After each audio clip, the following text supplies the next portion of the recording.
Icarus? Executor, Miss Shirley, it's good to see you're both doing well. The second group of reinforcement teams from Hycros has arrived in Domain 9 to assist you. We're ready to provide full support for your upcoming operations. You've really been a great help. Thank you. It seems you're already acquainted and there's no need for my introduction. That's good. Saves time. I'll briefly explain my investigation and the decision from headquarters.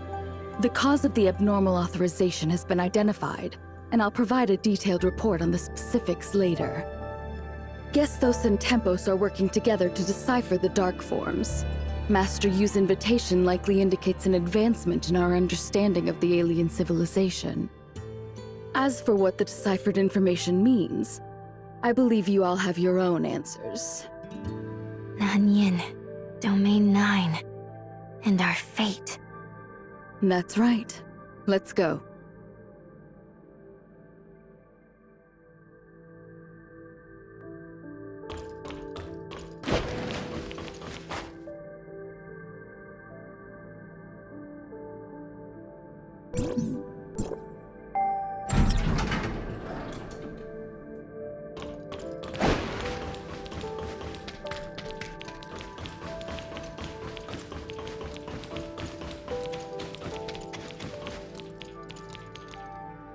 Master Yu.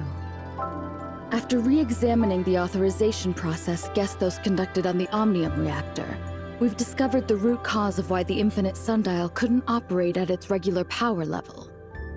Essentially, the reactor wasn't activated properly, and Gesthos failed to grant it the necessary operational permissions. So, it appears that we have completed the authorization process, which should have enabled the Infinite Sundial to channel Omnium energy. But in reality, Gesthos couldn't alter the operating power level.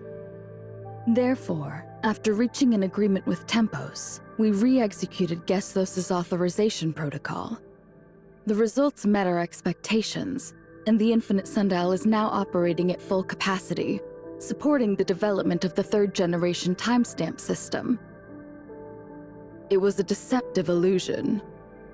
At the moment Gesthos attempted to authorize the reactor, it received two similar yet distinct sets of instructions. One was Gesthos' authorization command, while the other was from the disruptive factor I had previously speculated about. The reactor executed the latter command, which means Gesthos wasn't the actual authorizer. Hycros didn't have the authority over the Omnium reactor, making all subsequent commands ineffective. Then, how did the Infinite Sundial manage to start up and successfully receive the Omnium energy from Mara? That brings us to the question, what exactly is this disruptive factor? I had considered it during my investigation in Domain 9, but it was such a bold assumption, and I needed more evidence to substantiate its viability. After reviewing the headquarters documents and the archives in Aquaville, the answer seemed obvious. Tempos also possesses an authorization ability similar to Gesthos. When the Infinite Sundial requested authorization for the Omnium reactor, it was Tempos that issued the command in response. But why would Tempos have similar capabilities to Gesthos when Domain 9 has always been isolated from the outside world? This has to do with a piece of distant history. Long story short, whether it's Domain 9, Esperia, Vera, or other regions, none of us are the original inhabitants of Ida. We migrated here many years ago aboard the spaceship Distant Beacon. It may sound romantic, but history is not a work of art, and grand space operas only exist in our imaginations. The reality is often full of hardship and sorrow, and we usually define the mistakes as lessons learned. Of course, there's nothing wrong with believing in beautiful fantasies. They give us courage to face adversity. Excuse me, I digress. For some reason, Distant Beacon did not land successfully, but self-destructed above Ida's orbit. Before executing the self-destruct command, it released 5 frontier pods. Only 2 of the 5 pods managed to land successfully on the surface, and those frontiers were our ancestors. Another 2 crashed, and 1 lost contact with the rest. Combining information from both sources, we now have sufficient evidence to prove that Domain 9 was settled by frontiers from the then-missing Frontier Pod number 8. Domain 9 shares the same origin as Ida, which is the conjecture we have always hoped to confirm. Due to the current circumstances, Domain 9 is unable to engage in more in-depth communication with Hykros, so we're putting this topic on hold for the time being. However, in our joint investigation of the factors influencing the infinite sundial, we stumbled upon decisive evidence that supports this theory. Tempos has the authorization ability, just like Gestos. Well... You mentioned Distant Beacon. It seems that both Tempos and Gestos' authorization abilities are connected to it. Since they all originated from the same spaceship, it makes sense that they would share similar functionalities, right? Could Tempos be the supercomputer from the missing Frontier Pod number 8, or something like that? Great guess, Miss Shirley. I'm just getting to that part. The precursor to Hykros' Gestos was the central supercomputer SAM from Distant Beacon. Although Tempos was exclusive to Pod number 8, it shared some of SAM's technology. It's not surprising that it inherited the authorization capability with the similarities in their computational structures. The issue we've encountered confirmed it. So that's how it is. When Pod 8 made an emergency landing on the surface of Domain 9, the compartments were severely damaged, and most of the facilities became inoperable. Apart from Tempos, all the other crucial instruments and data were ultimately lost, despite attempts to salvage them. After completing a basic survey of Domain 9, we discovered the mysterious Black Jade artifacts left by an alien civilization. Naturally, our focus gradually shifted from Omnium to the unique resources found within Domain 9. Using the Black Jade artifacts as a foundation, Pod number 8 pioneered a technological direction unique to Domain 9. Over generations, this technology has developed significantly and has become vastly different from the era of Distant Beacon. Who would have thought that the long-lost friends would eventually be able to reunite? Our fates, it seems, are always closely intertwined. Sorry, back to the topic. Unfortunately, now isn't the time to celebrate the reunion. We've deciphered more about the darkness and Nanyin, and we don't have much time left. As we had speculated, after Nanyin activated the incubation capsule in Hendeka County, she transformed into a dark wretch due to the darkness energy conversion. Not just any dark wretch. Dr. Rubilia thinks that she has become the hive mother of a new order of darkness, entirely under the alien civilization's control. This alien civilization coveted the adaptability and destructive power of the darkness. They wanted to harness this power for themselves, but were hindered by the darkness's unparalleled evolutionary capabilities. Subjugating the darkness and making the whole species submit to them was the only way. As you've seen, they focused on cultivating an outstanding individual to defeat the Hive Mother. And by dominating this new Hive Mother, they intended to seize control of the entire species of darkness. But they failed and suffered severe backlash. After hastily sealing the Hive Mother using Black Jade technology, they abandoned this land. This might also be why Domain 9 has been isolated from the outside world. Perhaps as a way to hide from the Hive Mother's revenge? We still have much to uncover on this aspect.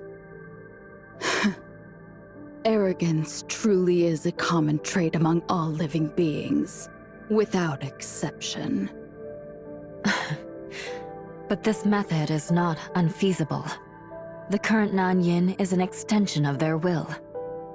She's seizing the Christomaxes and turning people into dark wretches, all for one reason: to expand the power of this new order of darkness, preparing for the moment to contest the Hive Mother. The soldiers that were turned into dark wretches by Nanyin, have they become part of the new order of darkness under her control? Are they all pawns in Nanyin's fight against the Hive Mother? I'm afraid so. This is a civil war within the darkness, and we are but minor variables that can be exploited in Nanyin's eyes. So even if we haven't made contact with the outside world or broken through the Black Jade ruins, Nanyin would still have seized the Christomaxes in them. The fate of Domain 9 was sealed when she completed the experiment. But humanity will not yield to so-called fate, despite our inherent weakness. Just like our ancestors, who were once trapped in this forgotten land and transformed it into the Domain 9 we see today. Our next step is to get ahead of Nanyin, secure the Christomax from the Aquaville ruin, and stop her from continuing the fusion. Executor, Miss Shirley, and Mr. Icarus, I hope you can continue to support this operation. It's my honor. The four heads have gathered at the Aquaville ruin. Ban Wei-jun will guide you there. I'm counting on you. We will do our best.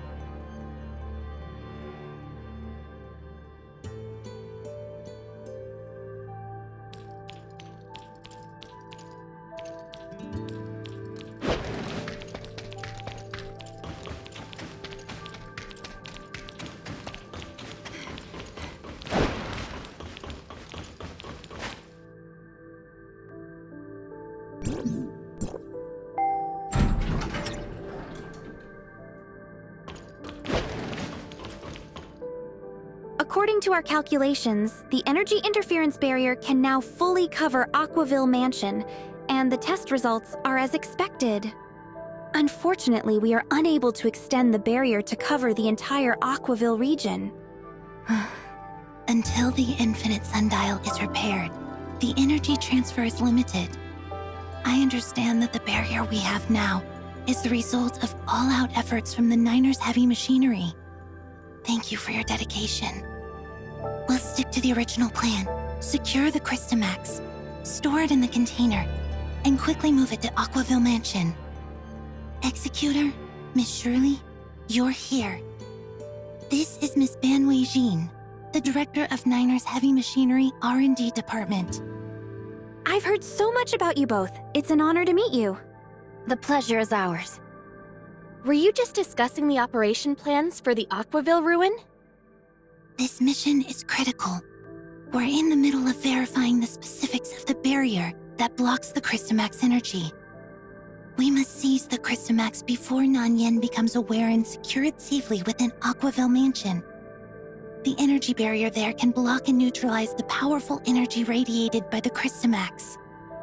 This way, Nanyin won't be able to detect its location, buying us time to set up the third-generation timestamp system. Once the timestamp system is updated, that'll be our signal to launch a counterattack against Nanyin and the darkness. But the energy barrier only covers the Aquaville Mansion area. That means along the route from the ruin to Aquaville Mansion, we can only rely on a temporary container to block the energy emitted by the Christomax.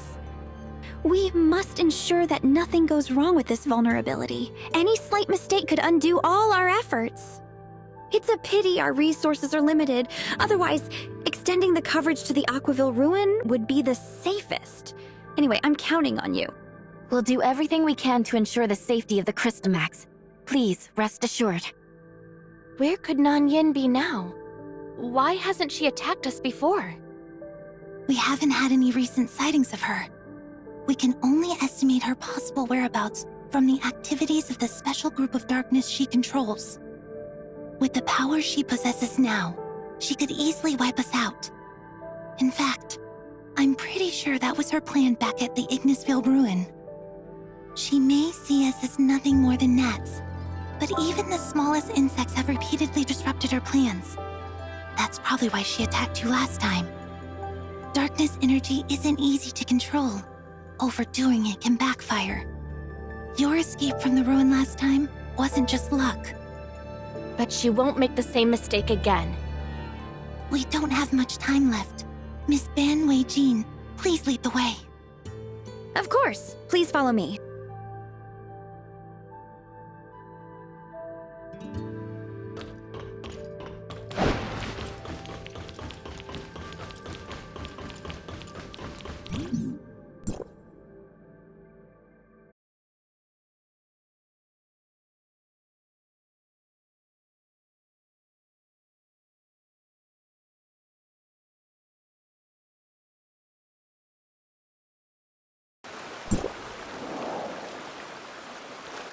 It's a little embarrassing to say, but it wasn't until recently that we confirmed this with Hykros.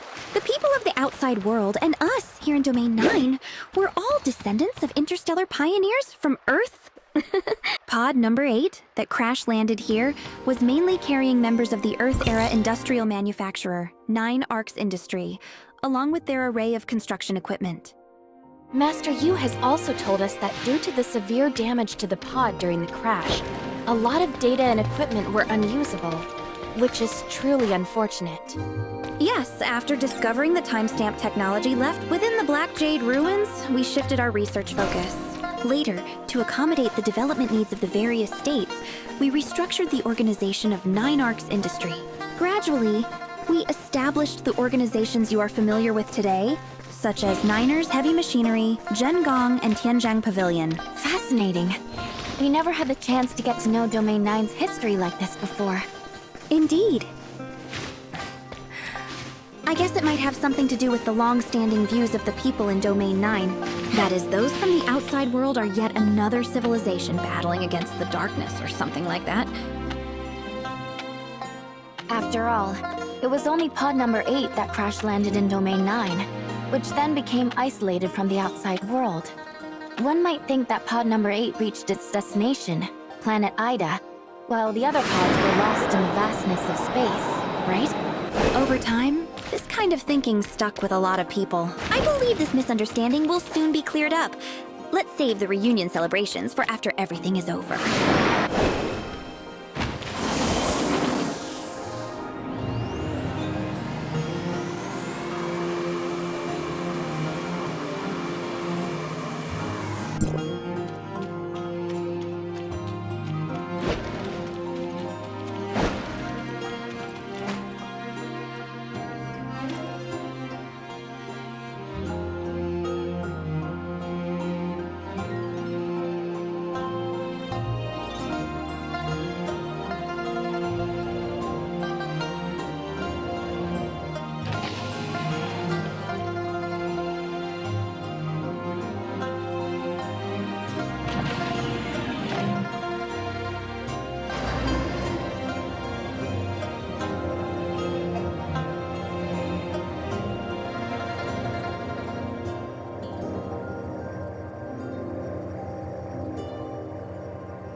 the darkness in the surrounding areas. This should cut off Nan Yin's ability to tap into their consciousness network and gather information here. Additionally, I've asked Master Yu to power the temporary interference barrier we've set up here with the Infinite Sundial, in hopes of minimizing the risks. Lord Mingjing has been quite thorough. I don't think we're missing anything. This is Mr. Icarus from Hycros, here to assist with the operation. I look forward to working with you all. When this is over, I will share my experience with the team. It should really help with their guard duties. Thank you for all your assistance. Now that we're ready, let's get moving.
Containment complete.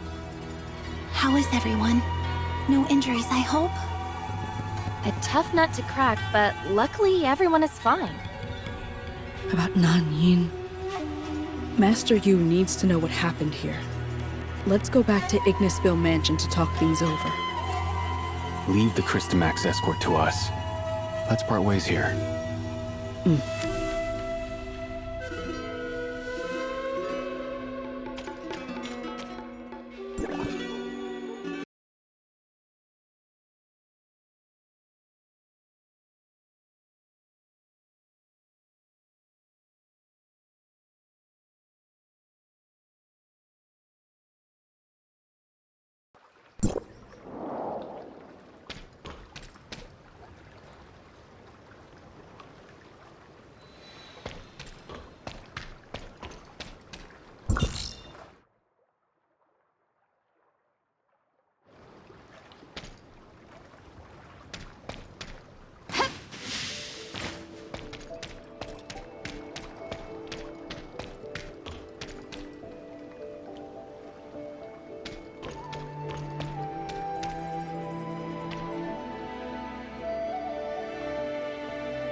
Lord Mingjing, the Aquaville ruin is under attack by the darkness. Please be careful. Understood. We'll stick to the plan to fend off the darkness and buy some time. It seems Nanyan has caught on to our intentions. We need to secure the Christomax quickly. Let me lend a hand to the soldiers guarding the ruin.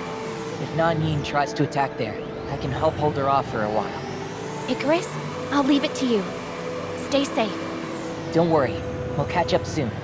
We can't waste precious time. Let's pick up the pace.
arrived!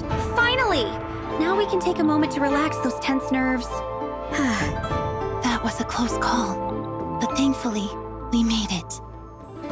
It's hard to imagine what might have happened if Nanyan was aware of our actions. Aquaville Mansion can block the energy radiated by the Christamax. But by process of elimination, she would eventually track us down here, wouldn't she?